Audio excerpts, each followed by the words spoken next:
evening. I'm your old friend MG Singh और मैं आपके साथ बात करूंगा on the latest happenings in the world. अगर आपको याद होगा कुछ टाइम पहले एक मैंने वीडियो बनाया था ऑन डोनाल्ड ट्रंप और मैंने कहा था उस वीडियो में कि हो सकता है कि डोनाल्ड ट्रंप जो है ये अमेरिका के आखिरी प्रेसिडेंट हो। आखिरी का मतलब नॉट लिटरली कि वो आखिरी ही रहेंगे, पर मतलब अमेरिका का जो राज है दुनिया के ऊपर वो ट्रंप एरा में खत्म हो जाएगा। In other words, the American domination over the world will end once Donald Trump leave the chair. और डोनाल्ड ट्रंप आप जानते हो उसको सिर्फ 4 साल मिले हैं। He has got 4 years as president और उसमें से 6 महीने निकल गए हैं, तो उसके पास वक्त नहीं है। That is also a fact. And number 2, America में सिर्फ जो प्रेसिडेंट है उसको 2 टर्म्स के लिए प्रेसिडेंट रह सकता है, otherwise American constitution will have to be changed. इस कारण डोनाल्ड ट्रंप जो हैं उनके पास सिर्फ 4 साल है। एक टर्म उन्होंने पहले गवा दिया है। ही वॉज प्रेसिडेंट 216 से 220 तक and after that he was defeated in the 220 election and फिर 224 वो फिर जीत गए। पर इस बार जो प्रेसिडेंट वो बने हैं उनके शायद जिंदगी में बहुत बिटरनेस रही है कि जब वो 4 साल बाहर थे उनके अगेंस्ट सम 70 क्रिमिनल चार्जेस लगाए गए और बहुत से चार्जेस ऐसे थे जो डोनाल्ड ट्रंप एक्सप्लेन नहीं कर सकते थे।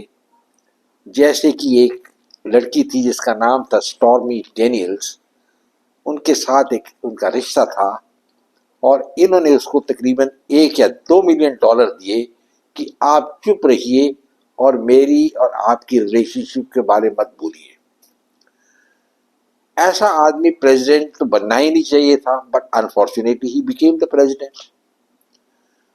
और जब वो प्रेसिडेंट आए उन्होंने सोचा कि मेरे पास तो 4 साल है पर मैं इतना कुछ कर दूं इस दुनिया में ताकि मेरा नाम फॉर एवर रहे।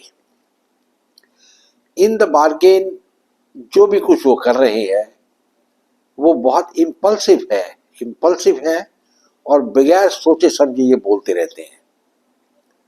फैक्ट बात ये है कि आज वो एक बात करते हैं, 2 दिन बाद दूसरी बात करते हैं, तीसरे दिन बाद वो कुछ और बोलते हैं। So the question which we all realise is that he is a man who is a maverick who doesn't know what is consistency. You see the great leaders of the world जैसे Bismarck था या Frederick great था या Churchill था, वो flippant नहीं थे। मतलब वो अपने जो डिसीजन है वो every 3rd 4th day change नहीं करते थे। बट अनफॉर्चुनेटली डोनाल्ड ट्रंप जो है यही काम करते हैं। He keep changing his opinions, his instructions every day. अब देखिए, पहले वो जब प्रेसिडेंट बने और पहले भी वो कहते थे कि मैं यूक्रेन वॉर को खत्म कर दूंगा विद इन 24 आवर्स। उन्होंने सोचा कि मेरी पुतिन के साथ अच्छी दोस्ती है and I will be able to convince him, मैं उसको समझा दूंगा कि भी आप सीज फायर कर लीजिए। और कुछ एरिया जो ऑलरेडी रशिया ने कैप्चर कर रखा है डोनबास रीजन में, वो उन्होंने एग्री कर दिया कि ये रशिया दे सकता है। बट सिचुएशन कुछ आगे बढ़ती गई बिकॉज पुतिन जो था वो अब बहुत एम्बिशियस हो गया है। अब पुतिन को ऐसे लग रहा है कि वो लड़ाई जीत जाएंगे यूक्रेन में और उन्होंने एक धमाकेदार हमला शुरू कर दिया है यूक्रेन के ऊपर। And the net result is कि यूक्रेन आर्मी जो है which is having shortage of man power पीछे हटती जा रही है। एंड अभी काफी एरिया जो है वो यूक्रेन का रशिया ने कैप्चर कर लिया है। और मुझे लग रहा है कि पुतिन की एम है कि सारा यूक्रेन वो कैप्चर कर ले। ये मुझे थोड़ा मुश्किल लग रहा है, बिकॉज 3 साल में, इस जंग को 3 साल हो गए शुरू हुए, और इस पीरियड में वो सिर्फ 22% टेरिटरी यूक्रेन की ले चुके हैं। That mean they have been able to capture only 22% of the Ukrainian territory. And अगर उन्होंने 100% ये टेरिटरी लेनी है तो it will take them another 4-5 years और maybe even longer, because जो वेस्टर्न पावर्स है, यूरोपियन पावर्स हैं, एंड इवन अमेरिका परहैप्स ये बर्दाश्त नहीं करेगा। अब डोनाल्ड ट्रंप पहले तो बहुत दोस्ती का नारा दे रहे थे पुतिन के साथ, और अब उन्होंने अपनी टोन चेंज कर ली है। क्यों चेंज कर ली है ये मुझे मालूम नहीं है। अभी कल उन्होंने स्टेटमेंट दिया है कि यूक्रेन को मैं पेट्रियट मिसाइल्स दूंगा। He says they need these missiles very badly and I will give it to them. I do not know how he has changed his opinion now, when all the time he was saying that he would not be giving fresh weapons to Ukraine, और वो हर बार जो previous president थे Joe Biden, उनको blame करते रहे हैं इस लड़ाई के लिए, स्टार्ट होने के लिए। So he has been blaming Biden for starting this fight and always saying that this is Biden's war. पर ये एक तरीके का एक रूज है, एक मिट्टी किसी के आंखों में फेंकने वाली बात है। बिकॉज फैक्ट ये है कि डोनाल्ड ट्रंप को खुद नहीं पता मैं क्या करूं, और अब वो चाह रहे हैं कि लड़ाई जो है, जंग, वो बढ़ा जाए। वो वेपन्स देने के लिए तैयार है यूक्रेन को, और उसका नतीजा ये होगा कि जंग जो है वो प्रोलॉन्ग हो जाएगा, आगे बढ़ेगा। So this is going to be a very dangerous position. America is playing with fire, और डोनाल्ड ट्रंप ये नहीं समझ रहे कि यूरोप इटसेल्फ बहुत थक गया है इस लड़ाई से, और फ्रांस और इटली अब इस लड़ाई में, इस जंग में हिस्सा नहीं लेना चाहते। और तो और डोनाल्ड ट्रंप ने एक बहुत अनोखा प्रपोजल रखा है। उन्होंने कहा है मैं $10 बिलियन की वेपन्स दूंगा, पर उसकी पेमेंट जो है वो यूरोपियन पावर्स करेंगी। यानी अमेरिका ये जो वेपन्स है ये यूरोपियन पावर्स को देगा, एंड वो अमेरिका को पैसे देंगे, एंड ये वेपन्स जो हैं ये यूक्रेन को देंगे। मेरे ख्याल में जर्मनी और फ्रांस ने तो ये रिफ्यूज कर दिया है, इटली ने भी कर दिया है कि हम ये काम नहीं करेंगे, बिकॉज रशिया ने कह दिया है कि अगर ये चीजें होती हैं तो जिस कंट्री से ये वेपन्स आएंगे उनको तबाह कर दिया जाएगा। That means these countries will be destroyed totally, and none of these countries want that they should be destroyed. So question arise ये होता है कि आगे क्या होने वाला है। आगे जो है डोनाल्ड ट्रंप की कमिटमेंट बढ़ सकती है यूक्रेन में, और ऑलरेडी यूक्रेन के जो प्रेसिडेंट है जेलेंस्की, उन्होंने रिक्वेस्ट किया है डोनाल्ड ट्रंप को कि आप बूट्स ऑन द ग्राउंड भेजिए, यानी अमेरिकन सोल्जर्स को भेजिए। और उनकी एक लॉ मेकर है, उसने भी यही कहा कि हमें वेपन्स और बारूद नहीं चाहिए, हमें चाहिए मैन पावर, सोल्जर्स चाहिए। बिकॉज यूक्रेन में इस वक्त आदमियों की बहुत बड़ी शॉर्टेज है, and soldiers are not available to fight the war against Russia.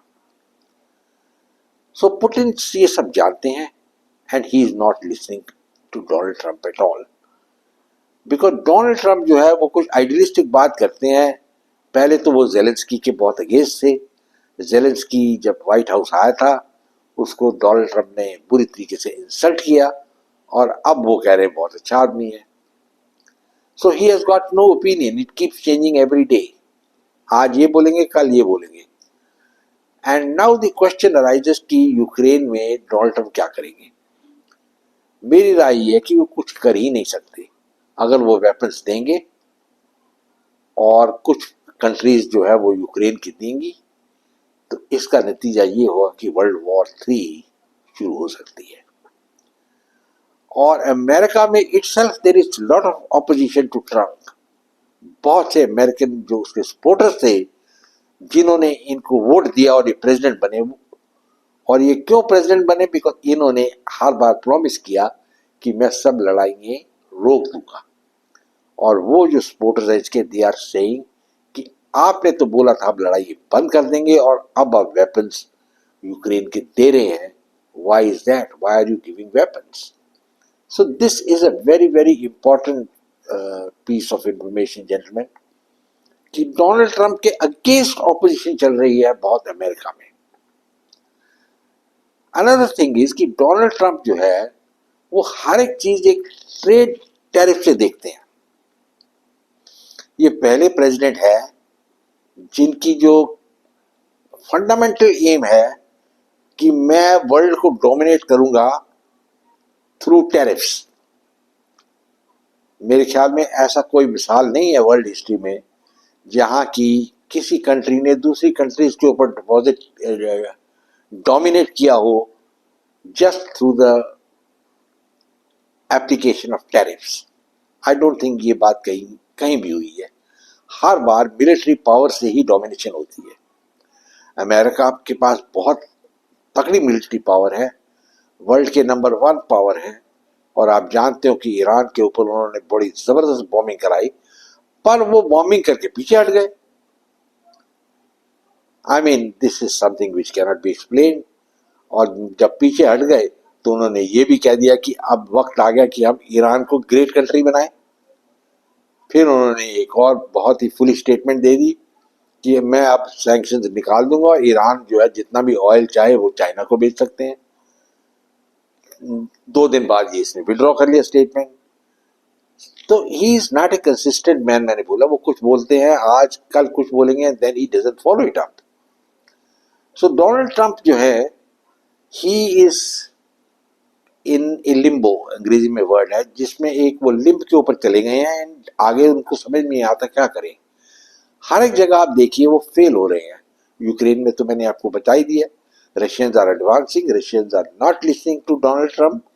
And Trump ने अब कहा मैं पेट्रियट मिसाइल्स दूंगा, ये दूंगा, वो दूंगा. एंड सबसे बड़ी और बेवकूफ़ी की बात उसने ये की कि उसने एक टेलीफोन कन्वर्सेशन की जेलेंस्की के साथ, और उसने उसको पूछा कि मैं अगर आपको वेपन्स दूंगा, क्या आप मॉस्को और पीटर्सबर्ग पे हमला करोगे? और जेलेंस्की ने कहा जरूर, आप मुझे वेपन देंगे मैं करूंगा. लेटर एक प्रेस कॉन्फ्रेंस में यही सवाल उससे पूछा गया कि आपने ऐसे कहा है, तो उसने कहा कि जेलेंस्की को मेरी इंस्ट्रक्शन है कि वो मॉस्को पे अटैक नहीं करे. I mean you can just imagine how diverse the statements he has been making, because he has got no consistency. Iran में भी यही है. और एट ए टाइम जब ईरान बिल्कुल घुटनों पे आ गया था ये बॉम्बिंग के बाद, और हो सकता था कि रेजिम चेंज भी हो जाती, डोनाल्ड ट्रंप पीछे हट गए. इनफैक्ट उन्होंने इजरायली को बिट्रे कर दिया. तो हर एक जगह आप देखिए उनकी जो पॉलिसी है विच इज नो पॉलिसी, और उसमें अमेरिका को बहुत बड़ा नुकसान हो रहा है. He is not realising this. America की क्रेडिबिलिटी खत्म हो रही है. अब उन्होंने एक और आवाज शुरू कर दी है, एक और धुन बजानी शुरू कर दी है कि मैं रशिया को 50 दिन देता हूं, अगर वो 50 दिन में सीज फायर नहीं करेंगे तो there will be hell to pay, बहुत बुरा होगा. उन्होंने ये तो स्पेसिफाई नहीं किया कि क्या होगा, बट ऑब्वियसली ही फील्स कि मैं और टैरिफ्स लगा दूंगा और सैंक्शंस लगा दूंगा. इससे ज़्यादा वो कर नहीं सकते, बिकॉज अमेरिका के will not tolerate A military intervention in Ukraine. अच्छी बात तो ये होती कि ये यूक्रेन की जो प्रेसिडेंट है जेलेंस्की, उसको घर भेज देते। He should have been removed as president, ताकि पीस हो सके वहां। पर ये काम वो करते नहीं। जैसे मैं बोलता हूं, जैसे मैं कह रहा हूं आपको, वो बोलते हैं और करते नहीं है। अभी इनकी G7 की मीटिंग चली, उसमें इन्होंने कहा कि भी इस मीटिंग में रशिया को भी होना चाहिए। बहुत अच्छी बात है।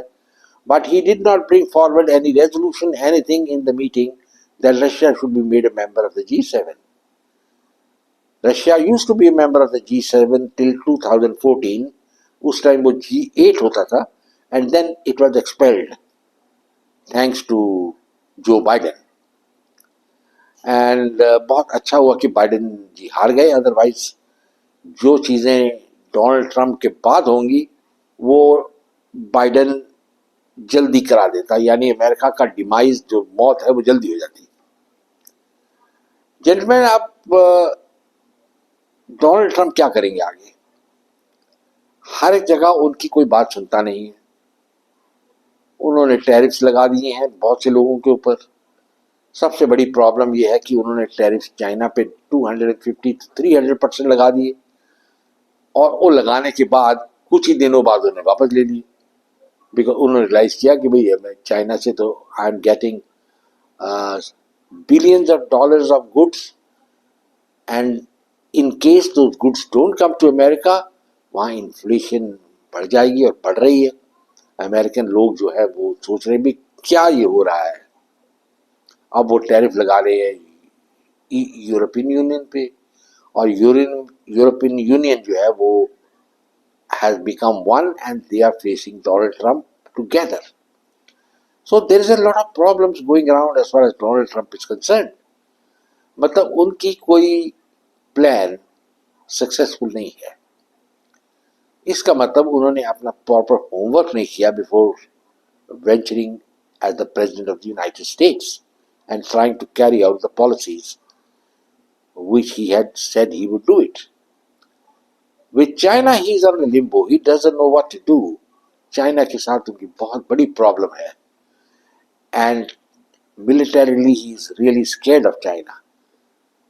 He is also scared of Russia. He had thought that he will wean Russia away from China, but उसमें भी उनमें guts नहीं है to accept the fact that Ukraine जो है is in the Russian sphere of influence. अगर वो ये accept कर लेते कि यूक्रेन जो है वो रशियन स्फीयर ऑफ इन्फ्लुएंस में है, तो वो लड़ाई खत्म हो जाती। पर ये क्या करते हैं, ये एक स्टेप आगे लेते हैं और दो स्टेप पीछे ले लेते हैं। अब इंडिया के साथ भी इनका यही हाल है। फर्स्ट टर्म में ये बहुत अच्छे दोस्त थे नरेंद्र मोदी के, बहुत सी इनकी मीटिंग्स हुई, एक हाउडी मोदी भी प्रोग्राम चला अमेरिका में। But in this term he has been ignoring Modi and trying to insult the Indian nation. अब वो टैरिफ्स लगा रहे हैं इंडिया के ऊपर। He doesn't know what to do, but at the same time उनको मालूम है, उनको पता है कि अगर वो इंडिया को look after नहीं करेंगे, they will not cater to the Indian aspirations, then India will not be the American ally against China. और जो चाइना के साथ अगर आपने जंग करना है या मुकाबला करना है, आप इंडिया के सपोर्ट के बगैर नहीं कर सकते। एंड आई थिंक ये जो इंफॉर्मेशन मैं बता रहा हूँ ये डोनाल्ड ट्रंप के ब्रेन में चली गई है, पर फिर भी वो ऐसी हरकतें कर रहे हैं जिससे कि इंडिया नाराज हो गया है। सबसे पहले उन्होंने कहा जी मैं मेडिटेशन करूंगा between India and Pakistan on Kashmir. Indian government has rejected it and said that no foreign intervention will be allowed, no meditation is required, हम बायलैटरली ये प्रॉब्लम सॉल्व करेंगे। फिर उन्होंने कहा जी मैंने जो जंग है हिंदुस्तान और पाकिस्तान के बीच में रोक दिया, which was again has become a zero, because लोगों को पता चल गया कि ये बात हुई नहीं। और अब यूक्रेन में भी फेलियर है, ईरान में भी फेलियर आ रहा है उनका, तो हर जगह अमेरिका को फेलियर आ रहा है। एक और चीज उन्होंने शुरू की है कि अब जो रशिया के साथ ट्रेड करेगा, और उन्होंने 3 कंट्रीज को वार्निंग दी है, that is Brazil, India and China. और उनकी वार्निंग ये है कि हम आपके ऊपर 100% टैरिफ लगा देंगे। यू सी टैरिफ लगाने से कुछ नहीं होगा, ये डोनाल्ड ट्रंप रियलाइज करना चाहिए। रशिया के ऊपर सबसे ज्यादा सैंक्शंस लगाए हैं और रशिया की ट्रेड जीरो है, पर रशिया आगे बढ़ रहा है, उनकी पर इन कैपिटा इनकम भी बढ़ गई है। So if he is thinking that India and China and Brazil are going to buckle down for 100% tariffs, उनको ये समझ में नहीं आ रही कि ये अमेरिका को भी के ऊपर भी लागू होंगे एंड अमेरिकन लोग जो है वो सफर करेंगे। तो he have to realise all these things, पर वो उनमें कोई रियलाइजेशन नहीं है। अनदर थिंग उन्होंने बहुत बेवकूफ़ी की कि एक आदमी जो कोई ना कोई ऑफिशियल पोस्ट है उसकी गवर्नमेंट में, ना वो प्राइम मिनिस्टर ना प्रेसिडेंट है, that is field marshal Munir, उसको उन्होंने लंच पे बुला लिया और लंच से बुला के जो भी उन्होंने बातें करनी थी की। और मेरे ख्याल कुछ बातें उन्होंने ये कही कि आप इजराइल को रिकग्नाइज कर लीजिए, आप हमारे दुश्मन मत बनिए और ईरान को सपोर्ट मत करिए। I mean he is very keen कि मुनीर को मैं ऐसे बुला के बात करूंगा तो मुनीर मेरी यसमैन बन जाएगा। खैर मुनीर जी यसमैन तो बन गए, no doubt about it, but net result is there is lot of opposition to whatever Munir committed in the Oval Office when he was having lunch with President Donald Trump. अब Trump जो है India अभी तक नहीं आए, मोदी से बहुत कम बात करते हैं, but Russian president Putin and other European leaders और प्रेसिडेंट जी से कई बार उन्होंने बातें की हैं, क्योंकि डोनाल्ड ट्रंप की एप्रिसिएशन में वो समझते हैं कि India is not a great power comparable to Russia and China. वो सोचते हैं कि इंडिया एक सब्सिक्वेंट पावर है और उसको he is trying to equate India with Pakistan, और ये एक बहुत बड़ी गलती कर रहे हैं। He is doing a big mistake in doing this, because Pakistan जो है इंडिया का कोई मैच नहीं है। It is 1/5 the size of India and उनकी इकोनॉमी इज इन डोल्ड्रम्स, वहाँ बहुत इकोनॉमिक हार्डशिप है एंड वहाँ पैसा जो है सो लोगों तक नहीं पहुँच रहा, and still billions of dollars America उनको दे रहा है। वो जानते हैं कि जो पैसा आप दे रहे हैं ये अवाम को नहीं मिल रहा, but all the same they are giving because they are bribing the American the Pakistani elite to support them. China भी अब पाकिस्तान से नाराज हो रहा है बिकॉज जो सीपैक प्रोग्राम, जो इन्वेस्टमेंट प्रोजेक्ट उन्होंने बनाया था वो अभी तक कंप्लीट नहीं हुआ। उसमें कोई 25-30 बिलियन डॉलर अमेरिका ने, चाइना ने लगा दिए and they have all gone down into the drain. So Donald Trump को मुझे कोई नजर नहीं आ रहा कि कोई भी चीज उन्होंने प्रॉपरली की हो और anything he has done successfully. जब वो आए थे उन्होंने एक बहुत बॉम्बास्टिक स्टेटमेंट दिया जब उन्होंने कहा कि हमास को इंस्ट्रक्शन दी कि you release all the hostages immediately by Saturday. उस टाइम का टाइम है कुछ महीने पहले, नहीं तो there will be hell to pay. क्या हुआ, हमास ने जो थे वो होस्टेजेस नहीं रिलीज किए, एंड वर्ष बात यह है कि वो जो होस्टेजेस है वो पैलेस्टीन में ही है और पैलेस्टीन एक छोटा सा एरिया है जिसको इजराइल तबाह नहीं कर सका। एंड डोनाल्ड ट्रंप अब एक दूसरी ट्यून भी बना रहे हैं कि मैं वहां के अरब्स को हटा के कहीं दूसरी जगह में ले जाऊंगा और आई विल मेक गाजा जो है into a great holiday resort. ये एक जिसको कहते हैं फैंसीफुल आइडियाज हैं जो प्रैक्टिकल नहीं है।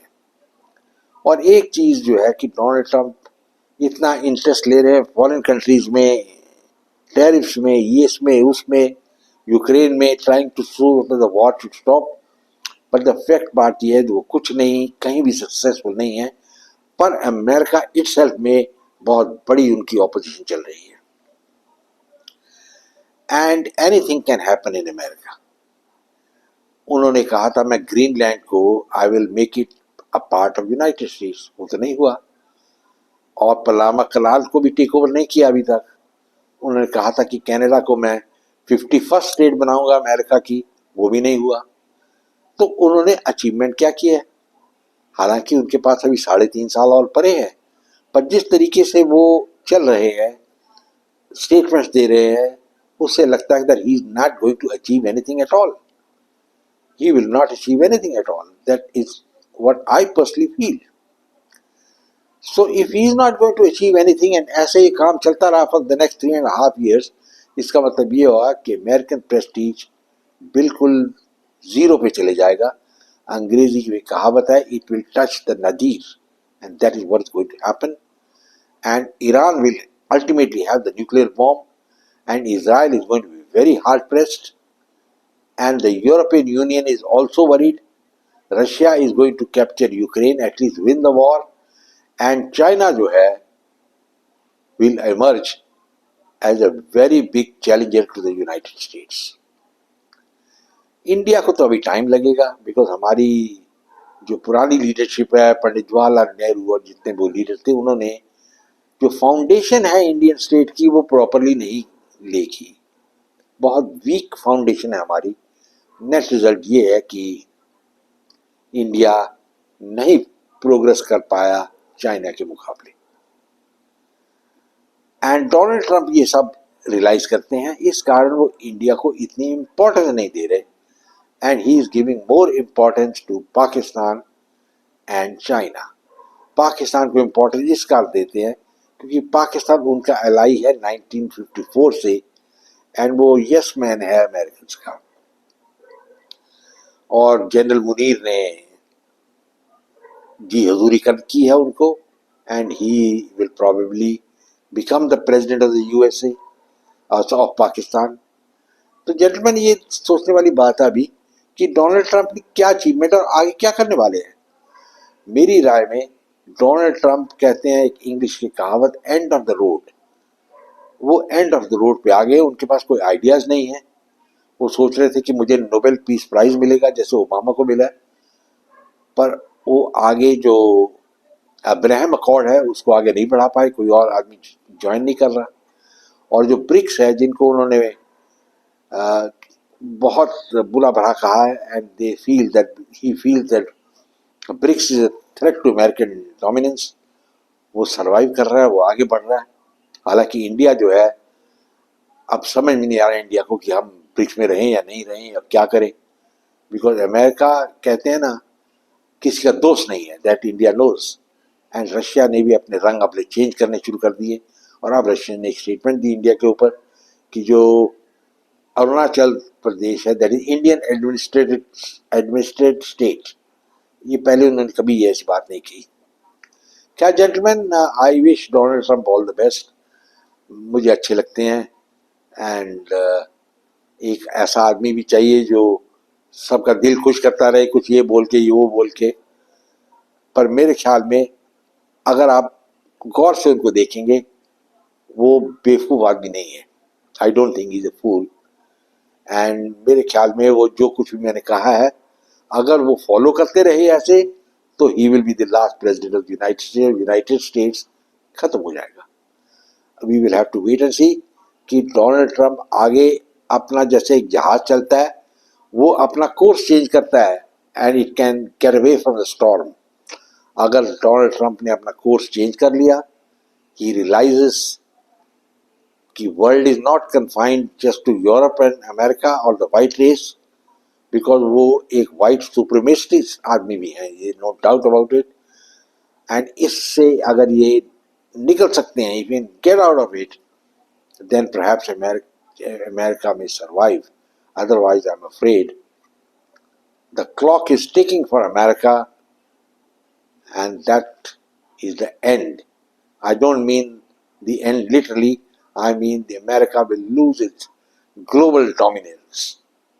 Well, gentlemen, I hope you like this video. Please share it with your friends, and I look forward to more interaction with you. अब मैं ख़त्म करता हूँ अपना लेक्चर आपके साथ. आई होप आपको अच्छा लगा हो, एंड प्लीज़ सब्सक्राइब करिए मेरे चैनल को. Goodbye, God bless and जय हिंद.